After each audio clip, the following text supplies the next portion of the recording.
Alfa Suara, suaranya anak pariwisata. Halo Sobat Pariwisata, berjumpa kembali dengan suara baru. Di sini ada saya Ricky Fadila, yang dalam kesempatan kali ini kita akan mengobrol banyak-banyak mengenai industri pariwisata. Kita akan membahas segmen Jelajahi Dunia Pariwisata. Dalam kesempatan kali ini, kita kedatangan seorang tamu yang luar biasa spesial. Beliau adalah seseorang yang sudah menekuni dunia pariwisata sudah sangat lama sekali. Kita bisa menyebutnya beliau sebagai seorang expertnya di bidang pariwisata, karena beliau sudah mempelajari dunia pariwisata dari tahun 1999 hingga saat ini. Mari kita sambut dengan meriah Pak Tommy Andrianto. Hai Ricky. Halo Pak Tommy, bagaimana kabarnya Pak? Alhamdulillah baik. Kesibukan Bapak belakangan ini apa aja nih Pak? Oke, kesibukan banyak ya sekarang ya.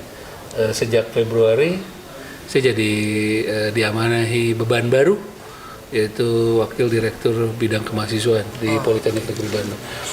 Kesibukan terciptanya ke situ. Jadi selain ngajar,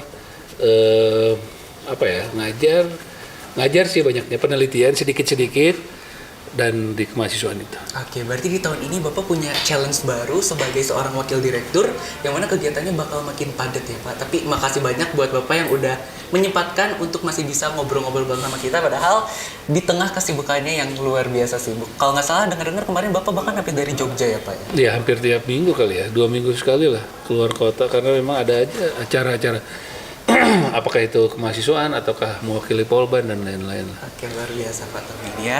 Jadi ini tuh sebuah kesempatan yang luar biasa, kita bisa ngobrol banyak hal dengan Pak Tommy supaya kita bisa lebih mengenali industri pariwisata ataupun bisa menjadi motivasi atau inspirasi bagi kita semua mengenai gimana sih dunia pariwisata itu. Oke.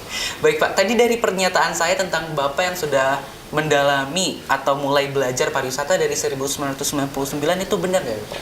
Ya benar, cuman sebentar saya koreksi dulu. Sebenarnya sih saya yang berharap nih ya kita lakukan podcast gini nih. Jadi bukan hanya ini mimpi, salah satu keinginan lah ya di Prodi UPW punya satu channel kreatif yang bisa dilakukan. Kalau perlu kita teksnya ambil kontennya itu 1 minggu sekali ya, atau bahkan 2 hari sekali. Sangat bagus, sangat kreatif. Nanti bisa kita undang banyak sekali para pakar di sana. Sebelum ke sana ya boleh juga saya sampaikan, saya adalah ketua program studi dulu sebelumnya, baru sekarang menjadi wakil direktur 3 bidang kemahasiswaan. Ketua prodi sekarang Budinar, next mungkin Budinar, dan banyaklah orang-orang di luar sana yang hebat cerita tentang kepariwisatan yang bisa kita ajak ngobrol. Baik, balik ke pertanyaannya Ricky nih, kalau ngomongin masa lalu selalu nggak akan cukup ya. Ya 99 ya kuliah di NH tadi. Awalnya memang nggak tahu apa itu pariwisata betul. Apa sih pariwisata? Cuma didorong temen. Kalau nggak salah sih salah satu alasan itu nganterin temen. Ya, waktu dulu saya itu udah daftar di 1-2 kampus. Terus temen ayo ajakin di NH, anterin yuk ke sana. Begitu sampai sana saya yang banyak nanya sama orang humasnya di sana. Pulang-pulang nanya orang tua, bagus nggak NH? Nah ceritanya bagus, dulu ya keluar negeri, naik kapal pesiar dan lain sebagainya. Nah, makanya itu langsung ambil itu. Oke. Jadi awalnya cuma nganterin teman? Iya betul. Salah satunya sih ya. Oke. Ya ada lagi juga ya kalau lewat Setiabudi, kok rapi-rapi nih orang-orang apaan nih gitu. Ya tempat salah satu main kalau SMA dulu kan daerah-daerah Setiabudi. Ya plus dengar dari banyak orang, salah satunya lah nganterin temen. Ya poin itu sih yang bikin saya daftar, kayaknya nganterin temen. Lalu saya nanya-nanya, asik juga gitu. Nah itu Pak, coba pengen nanya nih Pak. Tadi Bapak ngobrol-ngobrol terus asik. Apa yang ngebuat Bapak minat tuh sama industri pariwisata? Mungkin ketika ngobrol-ngobrol itu memperdalam ilmu pariwisata. Nah, itu apa aja? Ya kalau ngobrol sih kayaknya belum bikin minat ya. Baru ini kayaknya oke nih tempat kuliahnya. Karena dulu dikasih tahu bahwa dunia pariwisata dunia baru, ya jalan-jalan dan lain-lainnya. Saya yakin teman-teman mahasiswa di sini juga berpikir seperti itu ya, karena pariwisata adalah jalan-jalan. Kalau bikin saya seneng banget, itu justru ketika nanti PKL, ya seneng banget. Lalu ya jatuh cinta ya pas kerja ya, itu benar-benar suka.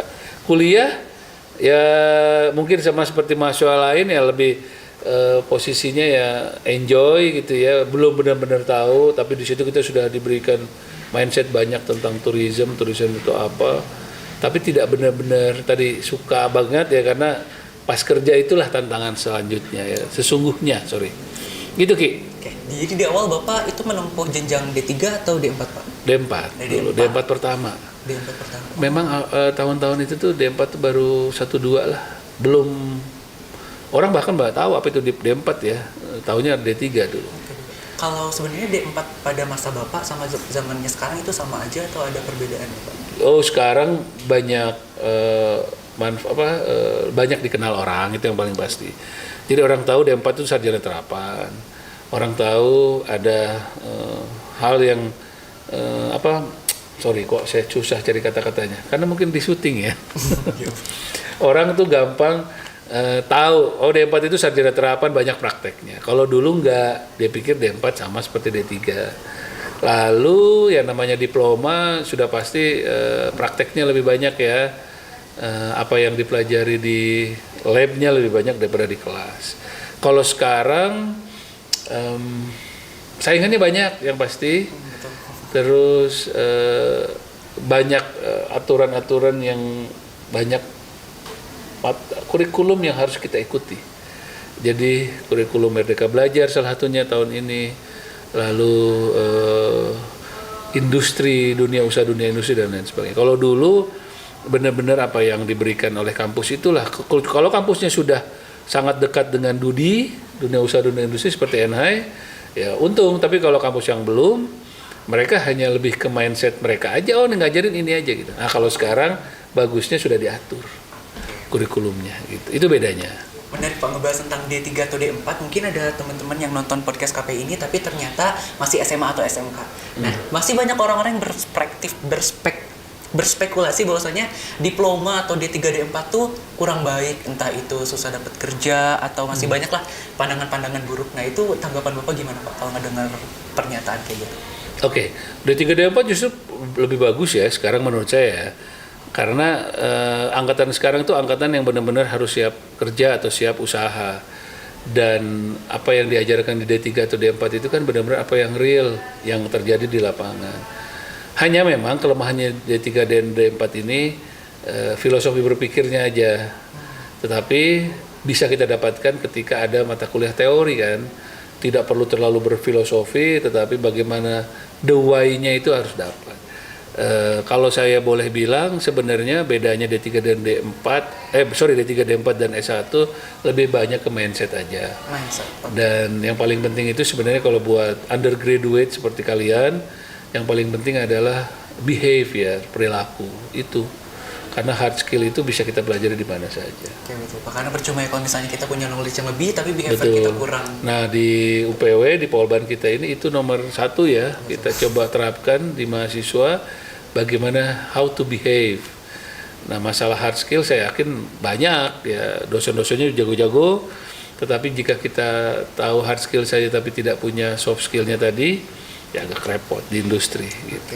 Iya betul sekali teman-teman. Bahkan kalau pengen bukti secara langsung ya inilah ada Pak Tommy gitu yang mungkin awalnya dari D4 sekarang udah kok bisa jadi orang sukses padahal awalnya dari D4. Jadi kalau misalnya teman-teman ada yang masih punya pikiran D3 D4 itu kurang, bisa dihilangkan. Oh boleh satu lagi deh. Boleh. Saya sedikit provoking tapi ini mudah-mudahan tidak menjadi sebuah kontroversial. Kalau menurut saya sih nggak, D4, D3, S1 ya sekarang ini is not really apa yang direncanakan. Jadi teman-teman S1 pun karena saya ngajar juga di beberapa tempat ingin sekali tahu praktek. Jadi mereka juga sudah mulai dibekali tuh oleh kampusnya, beberapa kampus kekuatan prakteknya sudah mulai. Tapi artinya so what's the big difference gitu antara S1 dan D4. Karena kalau di luar sana sedikit provoking, tapi ini sekali lagi nggak usah jadi kontroversi. Saya bukan tidak setuju ya, karena saya adalah salah satu pendidik, hanya menjadi sebuah evaluasi buat kita. Di luar negeri kan yang hanya ada bachelor degree. Nanti bachelor degree itu ada pilihan, apakah Anda mau banyak prakteknya atau Anda mau banyak penelitiannya. So the choice is yours, bukan si programnya yang dibentuk. Tetapi kita sudah seperti ini, ada dua hal yang berbeda, sarjana dan S1 dan diploma ya. Yang pasti di situ bagaimana kita menyeimbangkan. Jadi anak diploma pun walaupun dia jago guiding, dia harus tetap tahu sebenarnya the why-nya dia guiding in order to survive atau sukses. Karena kalau cuman guiding saja kan mungkin hanya di lapangan. Tapi ketika pengen punya perusahaan, pengen punya paket wisata yang lebih bagus daripada yang lain, ya dia harus tahu dulu the why-nya, creating-nya, dapatnya gitu. Sebaliknya yang S1 dia bukan hanya konsepnya saja, tapi dia harus tahu juga dong di lapangan seperti apa. Ya hal seperti itu. Jadi sorry, mungkin saya kepanjangan. Intinya balancing ya antara tadi dua hal tadi juga penting. Iya, betul. Karena yang banyak praktek pun tetap butuh teori. Betul. Yang banyak teori juga pasti butuh praktek. The why-nya tadi ya. Oke, sekarang kita balik lagi ke topik dari pariwisata nih ya Pak. Nah tadi Bapak udah dari D4 menuju S3 Yep. yang ada di luar negeri tapi masih dalam jurusan pariwisata ya Pak? Betul. Pariwisata. Betul. Itu apa yang ngebuat Bapak, mungkin awalnya kan tadi kayak cuman ngobrol terus tertarik tapi ujungnya malah sampai S3 gitu. Nah itu apa yang ngebuat Bapak akhirnya oke, ini saya harus ngelanjutin sampai S3. Oke, begitu lulus D4 dulu, ya saya memang on the track banget ya kerja. Dan disitulah saya bilang saya suka karena kayaknya memang sambil jalan-jalan tadi saya pernah di travel, saya pernah di Garuda, di airlines juga, lalu sambil ngajar. I mean saya sangat suka gitu ya. Oh suka nih bidang ini. Lalu pas S2 2006 ketika setelah dari Bayu Buana saya ketemu banyak dosen-dosen. Jadi teman kelasnya itu dosen. Diajakin lah ngajar di UPI dulu, terus di Aktripa, di beberapa tempat lah ngajar, bantuin. SMK juga pernah. Disitulah ngerti, oh begini ngajar. Nah kenapa ngambil S3? Ya karena harus ya, itu yang paling pasti. Sebagai dosen kalau nggak ngambil S3 ya percuma, karirnya mentok. Kita bagaimanapun juga ya saya juga ingin jadi profesor di bidang tourism. Sudah ada memang sekarang, tapi yang pure, yang pernah punya pengalaman sampai ke jadi profesor ya saya rasa belum banyak atau belum bahkan. So kalau bicara terkait tadi balik lagi kenapa ya karena keharusan. Tapi sadar nggak sadar sebenarnya banyak dosen yang sebenarnya tidak punya cita-cita jadi dosen sebelumnya. Boleh ditanyakan ke siapapun lah yang kamu kenal, Anda kenal, pernah punya cita-cita nggak jadi dosen? Mungkin tidak ya. Karena the life di luar sana, saya juga kadang-kadang masih iri. Waduh, teman-teman saya bawa tur kemana gitu. Tapi balik lagi memang passionnya di sini.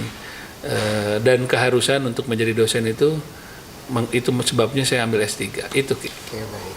Dan kenapa harus Hong Kong, Pak? Oke, good question. Panjang nih kayaknya ya.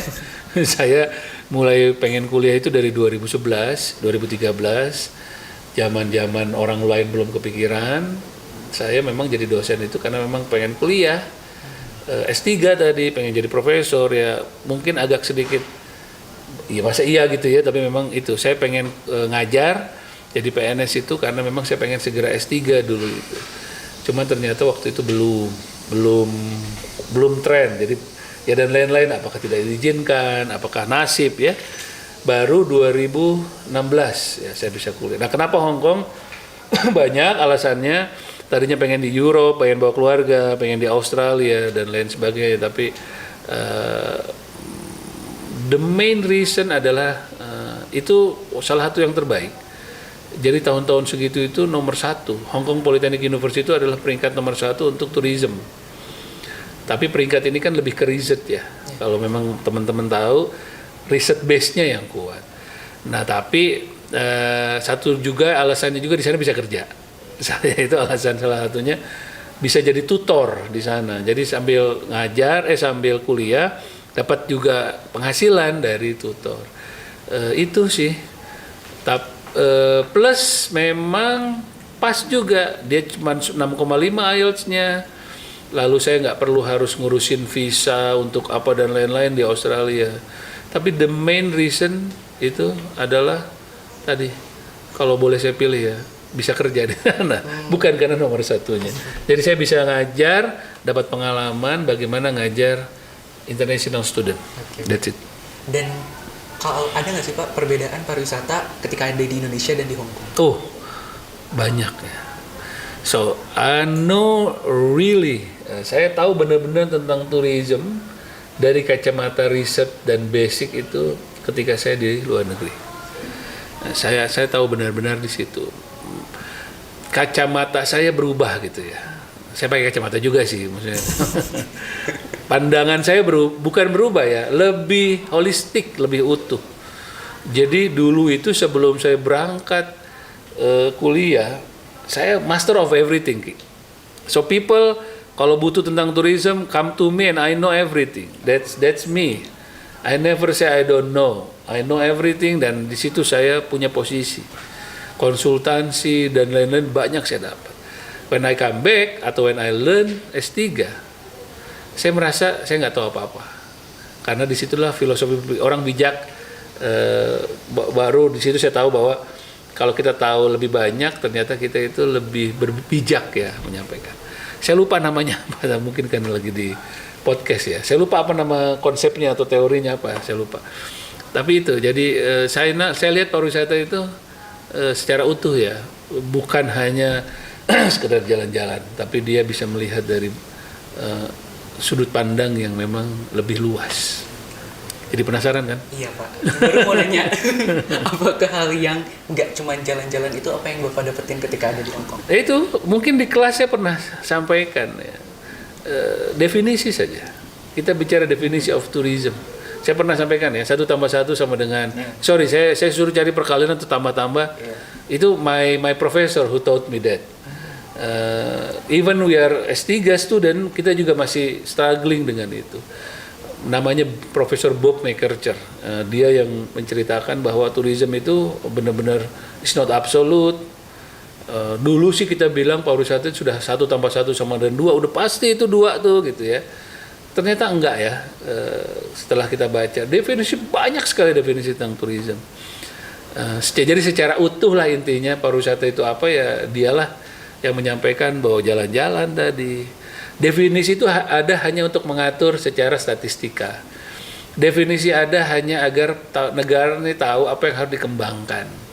Padahal we talk about tourism, we talk only like pleasure ya, sesuatu yang jalan-jalan. Gitu. Tapi pemerintah harus punya alurnya gitu, punya tempatnya ya, seperti apa. Makanya keluarlah definisi, WTO definisi itu salah satu lah. Kayaknya harus 1 jam 2 jam nih saya cerita kalau mau lihat apa bedanya, itu dia. Oke, kalau menurut Pak Tommy sendiri pariwisata itu apa sih bagi Bapak? Push, itu tadi saya bilang ya. Saya sih sederhana, pariwisata adalah bersenang-senang. Pariwisata adalah memanfaatkan waktu luang. Hanya tadi kalau banyak teori-teori yang kita ambil, US tuh kebanyakan dia membedakan tourism and I forgot another one, pleasure ya. Dia jadi antara wisata internasional sama wisata domestik. Indonesia sangat kuat dengan statistikanya ya, harus tapi sekarang yang terbaru sih enggak.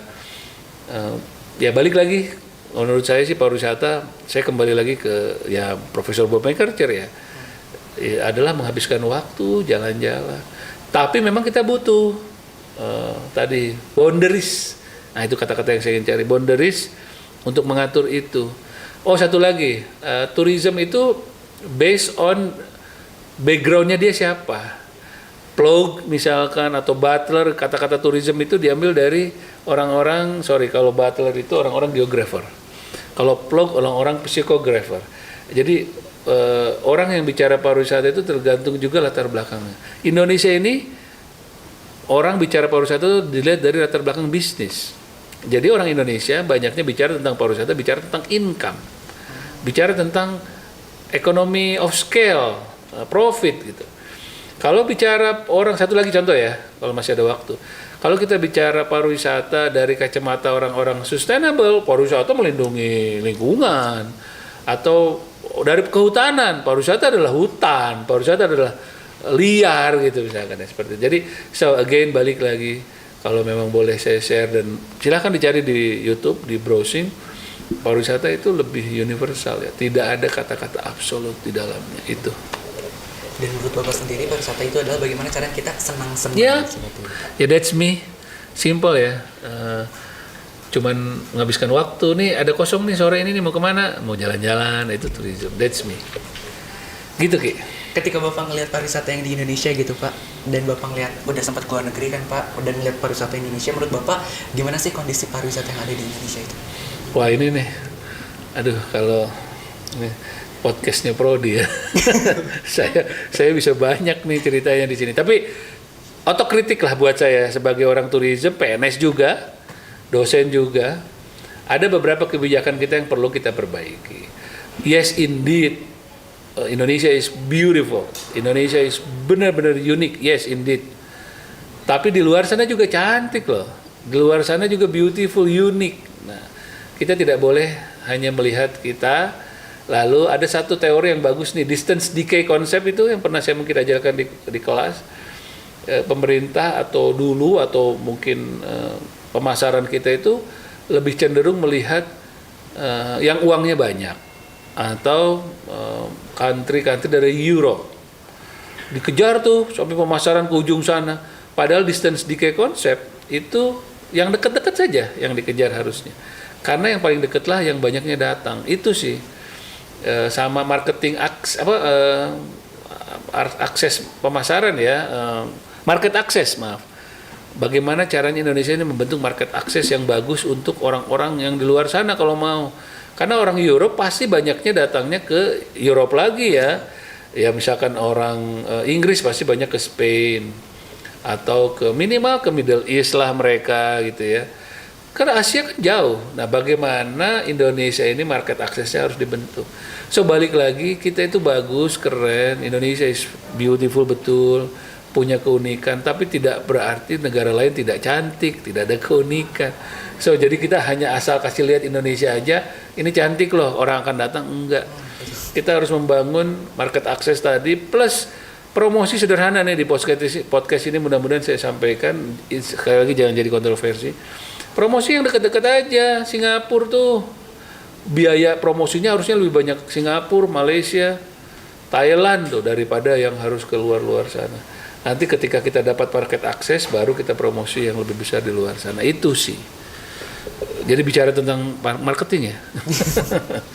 Mungkin itu yang ada di kepala saya ya. Karena kita nggak akan banyak waktu kalau kita bicara pariwisata yang terlalu luas. Gitu. Oke, baik. Dan setelah Bapak mendalami industri pariwisata, menurut Bapak orang seperti apa sih yang cocok atau dibutuhkan industri? Oh, sebelum ke situ saya jadi keingetan. Maaf. Kita the main behind-nya memang agak klek. Bagaimana pariwisata di kita ya, salah satunya the main behind. Bandung aja nih, kemarin lagi banyak heboh ya, banyak bawa tur, pengamennya gila-gilaan kan, yang di Great Asia Afrika itu hal kecil yang udah terlihat. Jadi belum siap, we are not really ready. Sejak lama sih sebenarnya, padahal sudah banyak kampus pariwisata. Terus koordinasi antar bidang belum kuat, jadi masih sendiri-sendiri gitu tadi, menghandlingnya ya. Coba bayangkan kalau kita punya Bandung Raya ya, aliansi Bandung Raya, jadi jualan paketnya, turnya itu bukan Lembang doang, tapi satu Bandung kan gitu, Bandung Kabupaten, Bandung Barat, aliansi Bandung Rayanya dibentuk. Yakin saya lebih bagus, lebih masif, termasuk pengelolaan, termasuk tadi segala lah namanya aliansi ya. Jadi bagaimana bisa capture tadi paket wisata lebih bagus. Itu tadi tentang tourism yang saya kok jadi ke distance decay, mentang-mentang karena dosen kali ya jadi banyak teori. Tadi pertanyaannya apa yang sebelumnya? Orang-orang yang dibutuhkan. Oke. Men like you, sure. Orang-orang yang easy going. Tadi balik lagi, menurut saya behaviornya yang kuat. Banyak teman-teman saya di asosiasi, karena saya di asosiasi aktif sekali, tidak belajar tentang tourism. They never learn how to calculate. Bagaimana guiding, bagaimana bikin paket tour, fixed variable cost yang disuruh dihafalin. Tapi mereka survive kenapa? Simply mereka senang ketemu orang, senang jalan-jalan, senang usaha di bidang pariwisata. Itu. Jadi balik lagi, orang-orang mana yang cocok? Orang-orang yang memang senang bergaul, behaviornya bagus, senang ready to help, mungkin lebih banyak soft skill ya. Baru setelah itu bisa belajar dari banyak orang tentang hard skillnya. Ya, ingin lebih advance lagi ya belajar tentang kelola destinasi dan lain-lain. Tapi mereka ini yang tadi saya bilang, mereka untuk suksesnya tuh susah. karena mereka harus jalan kaki lah. Kalau saya suka ngomong di kelas, kalau yang kuliah itu ke Jakarta itu naik tol, kalau yang nggak kuliah itu harus jalan kaki gitu, terabas kiri kanan, tapi bisa lebih survive karena dia lebih banyak pengalamannya gitu. Jadi 2 jalur ya Pak, mau sukses lewat pengalaman atau pendidikan dulu. Betul ya, nanti kalau sudah pendidikan harus punya pengalaman. Tadi ngebahas tentang asosiasi, kalau Bapak termasuk ke himpunan prawisata. Iya, saya apa ya, bahasa dulu angkatan kita, kalau yang suka tampil kan banci tampil ngomongnya ya. Banci tampil orang, tapi bukan saya. Tapi kalau saya nggak pakai banci. Banci asosiasi kali ya, bukan. Orang yang suka di asosiasi. Jadi saya dari dulu itu seneng banget bergaul. Begitu saya di kampus juga ya join himpunan, terus begitu lulus ya pengen tahu tentang apa. Dulu kenapa saya gabung HPI? Simplinya, kalau nggak salah saya sudah kerja, sudah ngajar tuh HPI. Saya pengen tahu lebih banyak tentang ilmunya, terus gaul, pengen nyari praktisi yang bisa ngajar. Saya gabung ITLA juga karena dulu itu tour leader itu keren gitu. Ke luar negeri dulu belum ada asosiasinya. Baru saya gabung itu baru setahun saya gabung. Terus saya gabung. Tapi sekarang yang aktif hanya satu. Asosiasi Pelaku Pariwisata Indonesia. Join yang lain-lain tapi yang aktif hanya satu. Sekarang saya jadi wakil ketua DPD Jawa Barat. Jadi di bawah Kang Cevi, wakil ketua satu saya. Simplinya karena wakil ketua satunya sibuk ya, dulu ya, jadi saya disuruh naik. Mereka nggak tahu sekarang saya lebih sibuk lagi ya. Udah jadi wakil direktur 3 bidang kemahasiswaan. Kalau boleh Pak diceritain sedikit tentang asosiasi yang tadi Bapak singgung itu bekerja atau berada di ranah apa gitu? Oke, good. ASPI, Asosiasi Pelaku Pariwisata Indonesia. Wah, ini jadi promosi buat ASPI ya. Promosi bagus nih. ASPI itu untuk semua orang. Kenapa saya di situ? Because that is for everyone. Kalau HPI itu hanya untuk yang profesi pramuwisata. Itulah hanya mereka yang tour leader. Luar negeri dulu, sekarang sih enggak. Sekarang juga bisa dalam negeri. Jadi kalau mau join ITLA itu harus punya visa 3 cap. Kalau HPI itu harus rekomendasi dari agent, terus ikut dinas. Nah, ASPI simplinya rekomendasi dari kolega, bisa kantor sendiri atau kantor orang yang juga member ASPI. Jadi ASPI itu bisa sangat besar. Saya udah ngomong banyak sama pengurusnya. Kita itu bisa sangat besar karena dari mulai supir travel sampai ke pegawai hotel, sampai ke pegawai tiketing doang yang di destinasi itu bisa menjadi anggota asosiasi. Dosen pun iya. Nah, kalau HPI kan dosen enggak. Dulu pure harus benar-benar pemandu. So ASPI itu bisa sangat besar dan bisa sangat luas karena semua orang yang di pariwisata yang memang bekerjanya terkait dengan tourism itu bisa masuk. Asosiasi Pelaku Pariwisata Indonesia. Itu sebabnya saya aktif karena saya pengen membesar juga, dan kita itu belum banyak aliansi ya, kalau saya sedikit boleh panjangin. Kita itu belum bersatu, jadi suara kita nggak terlalu didengar. Too many, menurut saya itu banyak ya, terlalu banyak. Dulu ketika ASPI muncul, ada lagi berapa tahun kemudian muncul yang hampir sama platformnya. Jadi kalau kita bicara buruh ya, mohon maaf nih, asosiasi buruh kan sangat kuat ya, sangat solid. Mereka bisa didengar pemerintah, bersuara saja bisa terdengar karena sangat solid. Nah, di tourism belum. Gitu. Jadi marilah teman-teman yang dengar podcast ini ya bisa bergabung. Apapun asosiasinya, tapi ya saran saya yang memang bisa mendengarkan suara kita. Itu dia. Kalau menurut Bapak sendiri, apa sih manfaatnya kalau kita ikut ke asosiasi? Ini keren nih. Teman-teman ada yang... Saya adalah dosen yang memang punya pengalaman di industri. Saya boleh agak sombong sedikit ya. Padahal mahasiswa taunya saya sombong banget. Dan itu memang saya ya. Tapi memang beneran gitu. Saya punya pengalaman dari 99, 2003. Saya bukan hanya dosen yang begitu lulus langsung jadi dosen atau kerja di mana bukan di tourism tapi balik ke pariwisata. Bolehlah sedikit saya melebihkan itu gitu. Nah, tapi saya sadar ketika saya 2 tahun jadi dosen, kok saya tidak updating dengan ilmu. Jadi kok apa yang saya sampaikan saya kurang pede gitu ya.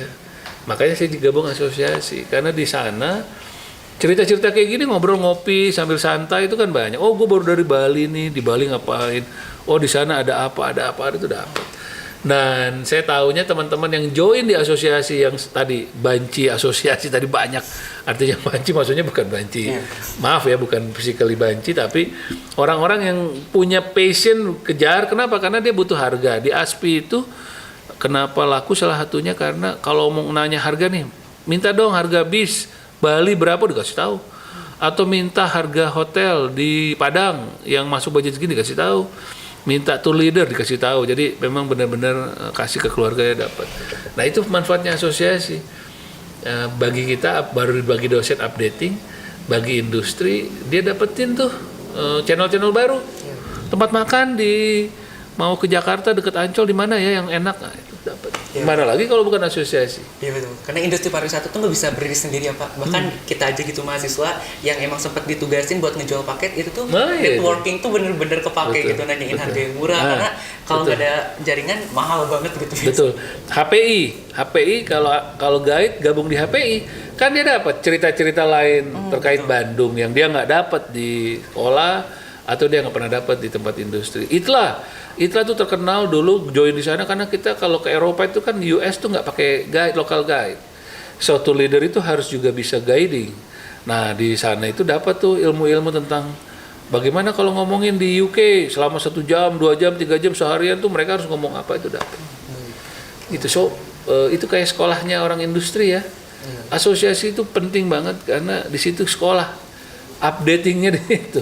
Kita boleh formalnya di sini tapi updatingnya di lapangan. Dan ilmu pendidikan tuh nggak pernah mati ya Pak, terus berkembang dan dari asosiasi itu mungkin kita bisa dapat. Betul. Nah, ada MBKM dan Dudika sekarang, dunia usaha, dunia industri, dunia kerja. Kenapa dipaksa dosen dan kampus untuk mengadopsi ini? Karena disinyalir apa yang diajarkan itu agak berbeda dengan di industri. Tapi boleh sedikit sombong lagi ya, sedikit tapi banyak. Kalau kayak saya karena sudah dapat banyak ya teman-teman pengalaman di luar, lalu tadi updating masih dapat. Jadi apa yang saya sampaikan sebenarnya mirip dengan Dudika. Cuma memang as a whole, as a institution perlu gitu ya. Bukan hanya 1-2 orang tadi, tapi institusinya mengambil tadi kurikulum yang sesama dengan yang di industri. Dan memang itu kan terjadi bukan hanya di Indonesia tapi di seluruh dunia. Ilmu pendidikan atau apa yang diajarkan kuliah itu seperti menara gitu, yang tinggi sendiri tapi mungkin tidak terpakai di masyarakat. Simplinya ada MBKM untuk terpakai di masyarakat. Jadi bukan hanya ilmu sendiri itu keren, penelitian keren, tapi bisa dipakai di masyarakat. Itu. Tadi sempat beberapa kali disinggung bahwasanya sebelum jadi dosen itu Pak Tommy pernah terjun langsung ke industri untuk bekerja sebagai penggerak pariwisata. Nah, boleh diceritain mungkin Pak pengalaman apa aja yang pernah Bapak alami sebelum jadi dosen tuh Bapak bekerja di bidang apa aja atau jadi apa aja? Ini lebih dari 30 menit nggak apa-apa nih jadinya, karena panjang ternyata jawaban saya. Saya pasti semua di perjalanan pariwisata ya. Begitu lulus tuh di Garuda, lalu saya di Pakto dulu, saya banyak sih di travel. Pakto Convex dulu yang terkenal di Kemang itu, tapi saya di outbound tournya, saya ingat-ingat lagi nih. Bayu Buana yang paling lama, Bayu Buana Travel. Di situ saya belajar bukan hanya tiketing paling banyak sih saya. Tour juga bantu-bantu aja teman-teman. Tapi ya salah satunya yang kenapa saya jadi S2 ngambil S2 itu karena dulu itu ya kalau lagi teman-teman jalan bawa tour saya tetap harus di kandang gitu, di kantor karena yang ngerti tiketing sampai around the world itu saya itu nggak naik-naik nih padahal saya pengen juga move ke tour dulu itu. Terus saya pernah di hotel bantuin, tapi kalau di hotel itu temen yang punya di Arwiga situ sambil bikin travel Raya Tours dengan teman-teman. Sekarang jadi PNS semua. Teman saya Pak Galih sama-sama ngajar di UPI. Dia sih masih jalan tapi ya dia pakai nama perusahaan itu masih dipakai sama dia. Satu lagi teman saya di dinas. Ya. Jadi balik lagi ke pertanyaannya, pengalaman saya yaitu di travel Lalu jadi konsultan paling banyak setelah jadi dosen. Tapi masih bawa tur juga. Dulu awal-awal waktu masih dosen muda bawa tur. Mirip Pak Eko sekarang ya. Mungkin kalau lihat Pak Eko ya Pak Eko masih benar-benar bawa tur, masih jualan pakai tur. Dulu saya seperti itu. Tapi ketika 2000 berapa 13 14 udah jarang. Lebih banyak benar-benar jatuh cinta ngajar ya, dan sharing ilmunya sama mahasiswa. Tuh agak sombong lah gitu. Kalau Pak Tommy sendiri punya plan nggak Pak, misalnya 10 tahun ke depan Bapak pengen tetap mengajar menjadi dosen, atau That's a good question. pengen ngebuat usaha pariwisata atau apa gitu Pak? Kamu cocok memang jadi podcaster nih ya. Kebuka semua jadinya. Oke, good. Jujur nggak ya? Jujur dong ya. Jujur. Saya sih ya ini karena beban lebih ini saya terpaksa harus agak ini ya, pivoting lah ya kalau basket ya, pivot sedikit kiri kanan. Karena saya kayaknya agak susah nih nulis ya. Udah 1,5 bulan ini jadi wakil direktur kemahasiswaan, saya harus nulis tuh berat banget karena banyak sekali kerjaan, PR tadi, aturan-aturan yang perlu saya buat. Cita-cita saya profesor, saya nggak malu lagi. Dulu saya malu menyampaikan bisa nggak ya, tapi enggak. Saya pikir enggak. Dulu ketika saya baru lulus 2021 ya, harusnya saya jadi profesor 2026. That's my goal. Mahasiswa berapa kali saya bilang ya, kalau nggak ada mimpi kan ngapain hidup ya. Jadi harus ada mimpi minimal 5 tahun 10 tahun. Kalau setelah jadi profesor ada lagi lah, tapi profesor dulu aja ya, panjang nanti. Nah sekarang kan susah nih, susah nulis. Sedangkan jadi profesor itu nulisnya harus banyak, Scopus, dan harus punya 850 poin. Kalau jadi dosen, sekarang saya baru punya 300. Nah, tapi sebenarnya saya sudah on the track nih. Dalam 2 tahun ini saya sudah dapetin 200. Jadi kalau saya tidak jadi wakil, wah nggak enaknya direkam nih ya. 5 tahun, 4 tahun saya sudah jadi profesor. Saya kebayangnya. Tapi karena saya banyak kekerjaan, mungkin nambahin lah setahun atau 2 tahun lagi. So, rencana saya ya 2000, ya itu masih semangat ya, padahal nggak bisa nulis nih saya, tapi benar-benar udah dapat polanya sambil saya kerjakan amanah saya. Pak Direktur juga memang minta kepercayaan saya, karena siapa lagi gitu ya yang sekarang bisa meningkatkan. Saya punya mimpi Polban jadi nomor 1 Simkat Mawa, untuk Simkat Mawa. Jadi kalau saya sendiri tadi profesor 2028 paling ya, karena tadi nambah 2 tahun dari 2026. Ya 2020, 2030, I don't know, mungkin ya saya balik lagi, bantu lagi Polban mungkin. Mungkin, tapi saya selesaikan dulu nih mahasiswaan. Amin ya, kalau nggak selesai ya kita lihat nanti lah ya.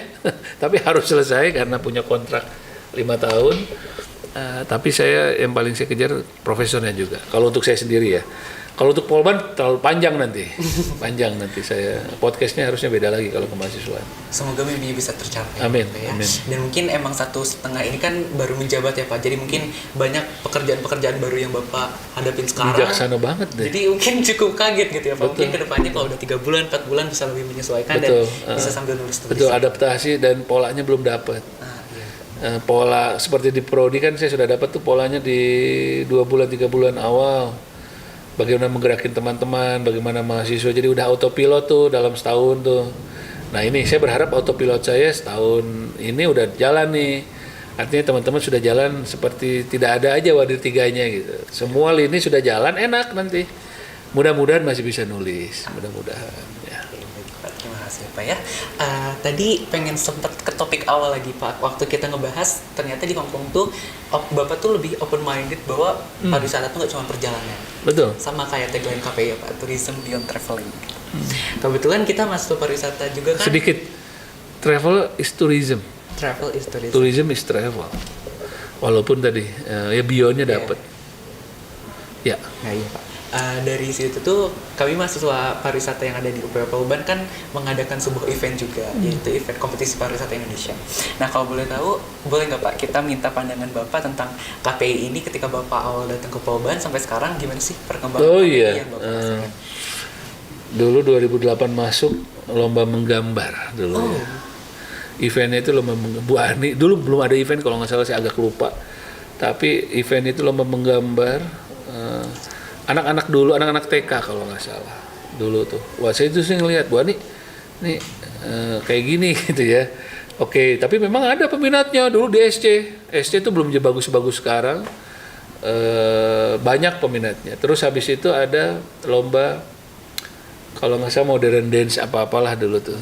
Jadi belum benar-benar ke KPI. 2010 ya kalau nggak salah. KPI pertama berapa sih?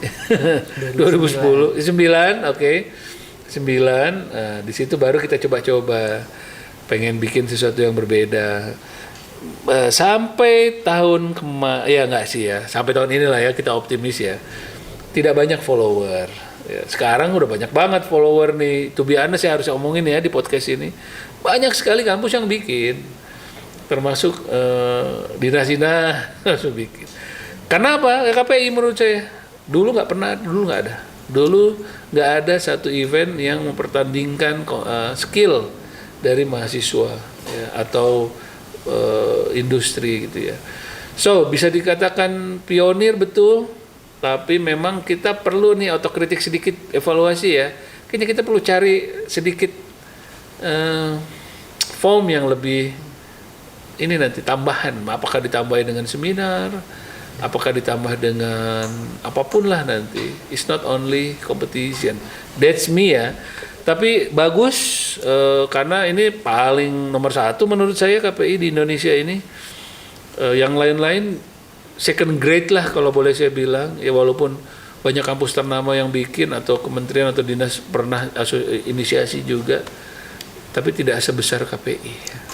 Dan misi besarnya adalah mengukur sebenarnya sampai sejauh mana mahasiswa pariwisata belajar dan berkompetisi sehingga tahu guiding itu sampai segini nih levelnya, bikin paket tour tuh sampai sebegini itu sebenarnya di awalnya. Kesini kan jadi banyak ya, bagus. Betul, Pak. Jadi sebenarnya ini tuh jadi kebanggaan tersendiri kalau misalnya kita bisa join KPI karena KPI itu ajang bergengsi. KPI adalah tren sekarang ya, lagi bagus banget.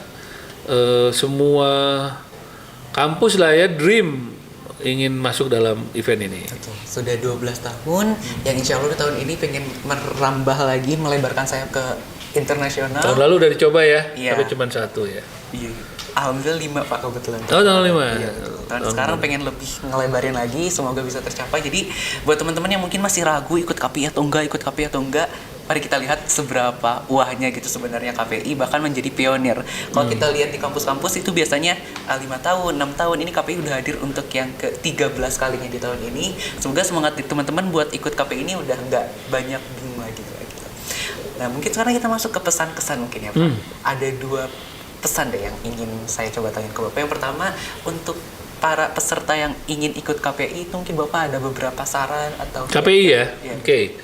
KPI yang pasti enjoy ya, karena Bandung bukan hanya tempat Anda berkompetisi, tapi banyak sekali tempat-tempat wisata di sana dan anak panitia rasanya sudah menyiapkan ya untuk paket tour yang bisa Anda beli.